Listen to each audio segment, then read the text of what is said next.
checking the lighting. It's really funny. We got this little lamp. I'm smiling on the inside. That's good. Yeah. Oh, you match your painting back there. Very nice. I thought that I would ask you about the songs that you guys recorded when you were Derek and the Dominos. The songs you started to record when you were going into the second album. Didn't you have a few songs that were finished? And how far did you get into that? And what were the songs that you guys did? Oh, right off the top of my head, there's one called High. That's an outstanding track. But Eric put he wrote a melody and lyrics to it long after the Dominos were gone, But all these pretty much were, didn't have vocals. We like Tender Love, they had vocals, but there was a lot of it was unfinished because I couldn't keep up with, or Jim Gordon and Eric Clapton are these way high caliber players, and that was not how I play. I didn't have all that going. I couldn't keep it. They had some kind of a conflict between Eric and Jim, some kind of a disagreement or something, and it was almost like, and then he played back something, and it got to where I couldn't keep up, and I said, you guys take this one. I can't figure this all out, I'm pretty CF and G guy, but I let him go on with it. Well, the band broke up, so there were a couple of tracks that didn't have me on them, Carl was on them though, right? Yeah. Carl and Eric and so. What was the name of that one? That we did. Well, we did like. Gotta Get Better, is that? Yes, Snake Lake Blues. But Gotta Get Better in a little while. My piano is that the one? No. Yeah, Gotta Get Better in a little while. That was it. Andy Johns, R.I.P. Engineered the session. The label wanted me to finish what I'd started all those years ago, and I didn't. They would ask me if I'd like to put my part on, and I went, "Why, hell yeah!" And so we went out to Willie's studio and did piano and organ and my vocal and everything in it. Awesome. It really made it real clear what role I was playing and how much weight I was carrying with Derek and the Dominos, because I sure did. As soon as I put my piano and voice on it, it became a whole different song. They had released that without you, didn't they? Yeah, they released it without me.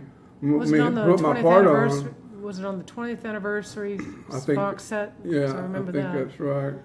But how wonderful to have the opportunity, and that very rarely happens, that you can go back and touch something up and finish it. It's kind of like finishing something that was left undone. And there's more to, it's deeper than that. It's not about the instrument and all of that. There's a whole lot. Did it bring you back to that moment in time when that was going down? Absolutely. And you were rehearsing, but you were all in the studio as well, or how? Yeah, it was everybody. We were sitting as close as me and you. Studio B at Olympic, and that's not very big. That room is it's about twice, about the size of this house, And did you play on? What I'm trying to say. I'm trying to say, did you not play on all the tracks, or were you on a few? No, I'm Gotta Get Better. I didn't play on that one. Rest of them I did. There was some of them that I just had to bow out, and I couldn't tell you what they were because What was Oh that? man, I tell you, the great song is called High.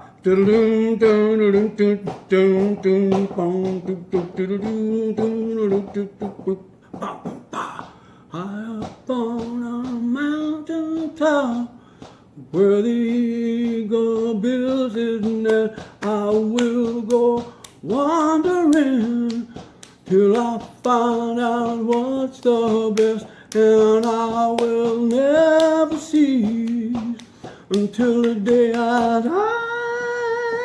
Take a boom, what a great drummer.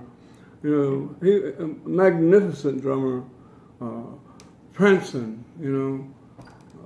could lead it. It's a shame. It's a shame what happened. Yeah, but could get in there with Delaney and Bonnie and friends, and holy moly! I mean, at one time we had a pretty serious band, and Jim Gordon was the engine that drove that whole thing. You know, what's really odd though is that Delaney would always make you feel like you were replaceable. Yeah, but I wasn't falling for any of that stuff. You know what I'm saying though? Yeah. He would talk about Jim Gordon like he wasn't anything. That old ego thing plays. Everybody was replaceable. Yeah, everybody's replaceable. Well, that band was a revolving door, and he didn't have to do any replacing. In the whole of Delaney and Bonnie and friends, the whole time, no one was ever fired because everybody quit. Nobody ever got fired. Nobody got let go Well, because he would tell everybody that he was leaving. He would tell everyone that he fired them. Outside of that, he would say that he had fired everybody. No, hell no, he didn't fire nobody. They hot-footed it when we did the European tour. I mean, everybody. I remember being on the bus, and it's all the top. I was left out of the mix because they knew I wasn't going to go anywhere. And they had Chris Stanton anyway. So they already had an organ player. They had the whole. And they're playing Mad Dogs and Englishmen, with Joe Cocker. While we were on the bus, and Delaney and Bonnie were 3 seats away and were totally oblivious to what was going on around them. They were so wrapped up in themselves, they couldn't see their 9-piece band walking on them. As soon as they got home, like lemmings to the sea, and that revolving door. Weren't they trying to beg people to stay? Only me, as far as I know. And what happened in that situation? Well, I stayed with them because I wasn't part of the Mad Dog plan, Why did you not want to do that? I didn't want to do it. I had a loyalty with Delaney and Bonnie. It started with Delaney, Bonnie, and me, doing acoustic stuff like we do. And I had a loyalty, and a friendship and a love for these people that went around all of the down part. And you know exactly what I mean. You love them anyway. And so I had something that I felt an obligation to myself to fulfill that part of my mission. I knew that I had to stay and help them. So we did two more albums. We did To Bonnie from Delaney, and that's when Jerry Wexler brought Dwayne on the scene and brought him down there to record.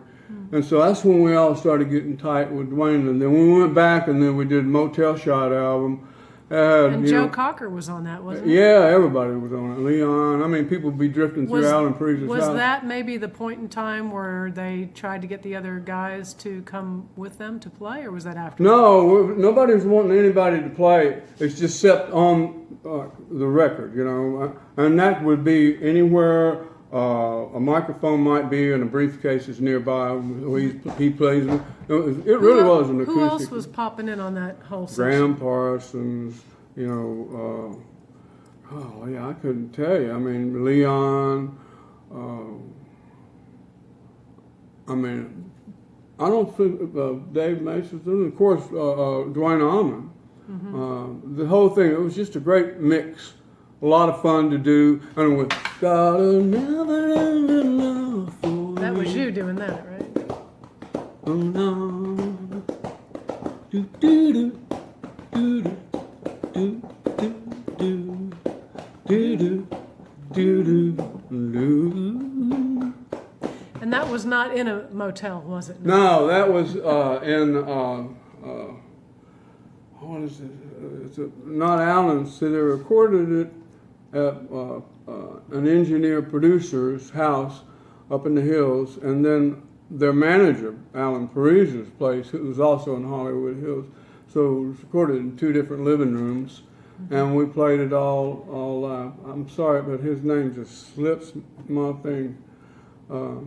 What a great thing to remember. I remember it vividly. Was it a house full of people? No, Showed up?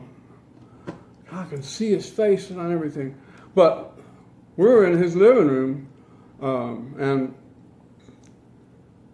I'm on the end of the couch. It was almost set up like when we did Thorntree in Miami, but I'm here, and Delaney's over here, you know, in the living room, and a guy with Bruce Botnick. Bruce Botnick's house. I'll never forget anything. It might take me a while to put it together, you know, but I'll get it. And Delaney's right there on that end of the couch. I'm on this end of the couch. Bonnie's over here. And I mean, so we had to be a certain distance, and we were always a certain distance apart, so it helped with the blend of our voices. Sure. Mm-hmm. That's what I tell you right now, Delaney and Bonnie and me, there wasn't a tighter trio in the vocal department. It came real natural. I think it had to do with, you know, where we grew up and stuff. Well, and Delaney was cracking the whip all the time. Oh, but nobody listened, you know. no. But just go. I just carried on. He'd be raising hell. I just carry on doing what I'm doing, you know. So. Well, you weren't sort of tied to him, though. So how long did those sessions last for Motel Shot? Not that long. Probably a week. Yeah. You know, or 2 maybe. Or going to, you know, to Bruce Botnick's place up in the hills, and he had a real tall ceiling on his. At his house. So where did they put the mics when you were recording? In front of you or just around hanging Yeah, out? there were a lot of ambience mics, you know. No direct mics. Because see, we blended our voices like you and I do Right. in the room, so we don't need to be mic'd individually. One time I had the Edwin Hawkins singers, and it's when they were really hot and riding "Oh Happy Day." They sang on my second album, my Raw Velvet album. Well, you got to figure there's like 16 singers coming in the studio out there, and when I got there, it was chaos because everybody had to have their own mic, you know. And it wasn't going good at all. We're talking about the whole, pretty much all "Oh Happy Day," you know. Nightmare that would be for the engineer. And I went, what is the problem here, man? It was like 16 lead singers. And so I said, what we need to do is just like get rid of all those mics. They don't need an individual mic. All we need is 2 room mics here to catch them blend. As soon as you took those mics away, it got to sing like a happy day, you know. But anyway, I'm sorry I got off on that. No, that's okay. I wanted to get back to when you were recording, when you were still Derek and the Dominos. Was Devil Road involved in that at all? No, that had nothing to do with us. Jim Gordon was going in with his girlfriend, that Renee something. I don't know. It doesn't matter. And recording. We'd already. What is her name? Renee Armstrong.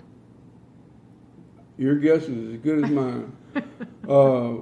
Because we didn't know about it. Band broke up, you know, like after about 4 sessions or 5 sessions, you know, the band broke up. We went into the big room to do what we call serious recording, but we were always serious. Sorry, where were you recording? Olympic. Oh, Olympic. Okay. And we just started out in the Studio B. Then we decided to move to Studio A for some reason, I don't know. But Jim had got him all these big drums, 12 drums, you know, double kicks and all this business.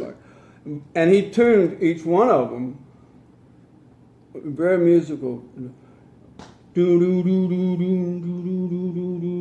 get boom, and with the piano, I'm there like, and he's tuning one drum, then he tunes another one. Okay, yeah, I got the picture. I'm not going to do the whole thing, but it goes on and on. And it was taking hours to do this thing. Meanwhile, Eric's sitting over there with his guitar in his lap like that, just, you know, having a drink and a smoke. We did talk about this story. Yeah, already. and that was the end of that, you know. Well, okay, let me just ask you, was that song written by Eric and Jim? Devil Road? No, hell no. That's something that Jim came up with that, well, Renee. Oh, okay. Now, see, like I said, band was over, gone, everybody, Dwayne Allman wasn't around. You know, he didn't left the scene, and everybody else was on their way. But I didn't ever know about it, and then it came out, and I said, that has nothing to do with us, and that's not Eric's plan. So yeah, they appeared on something of the Dominos. Was that right? Was he trying to get her into the band or something? No, hell no. No chick singers, no horn players. Derek and the Dominos is a 4-piece band. Yeah. That was our opening deal. No disrespect to women singers, especially the ones that play, like you. Or any of those guys that said that they were in the band, because you had a contract with just the 4 of you. We still have that contract, the original one. Yeah. No, we didn't have any girls. Never knew. I wouldn't know that Renee Armstrong if I ran into her outside on the porch. I wouldn't know her from. So did he just continue to record when you guys were not in the studio? He went on. Excuse me. He went on our dime, and. Did they ever do anything with those recordings of his? This is probably the most airplay of any of that he's ever gotten. You know, I'm happy to say what I don't know because I don't know anything about it. You know, it was years before I even heard anything about it, you know. Somebody asked me, I said, hell, I don't know. Not much telling. He was always up to something, Jim Gordon. Right.